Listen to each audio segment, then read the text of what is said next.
And let's head to discussions about another conflict now, of course, in Gaza. Israel's security minister has been criticised after a video posted on social media showed him confronting a prominent Palestinian prisoner in jail. It's believed Itamar Ben-Gvir, an outspoken member of Benjamin Netanyahu's cabinet, entered the solitary confinement cell of Palestinian leader Marwan Barghouti. אתם לא תנצחו אותנו. מי שיתעסק עם עם ישראל, מי שירצח לנו ילדים, מי שירצח לנו נשים, אנחנו נמחק אותו. אתם צריכים לדעת את זה לאורך כל ההיסטוריה. And Diana Magnay has more now from Jerusalem.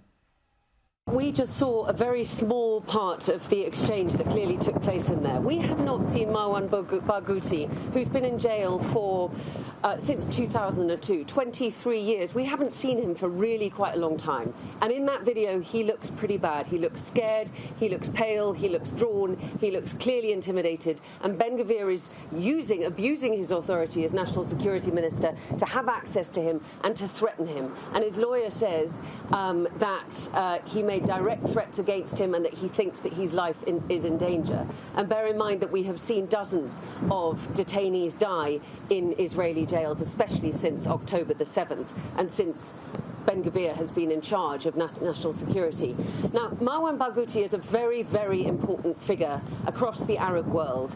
He is largely seen as really the only man who could bridge the gaps between the sort of religious side and the secular side of Palestinian leadership. He's a unifying figure, and that's really because he hasn't been tarnished by the ineffectiveness and corruption that has characterized the leadership of the Palestinian Authority. So I think a lot of people feel that if there ever was a Palestinian state and Marwan Barghouti was ever released from jail, then he might be the man to lead it. And that, I think, is why at this particular moment you see Itamar Ben-Gvir go in there and threaten him very unpleasantly, humiliate him, and then have this video released publicly, is really to say that if the Israeli far right has anything to do with it, this notion of Palestinian statehood will never ever come to pass, and you as its potential leader will never be allowed out. I think that is the message that we're meant to take from the leaking, which was clearly done on purpose, of that video by Itamar Ben-Gvir.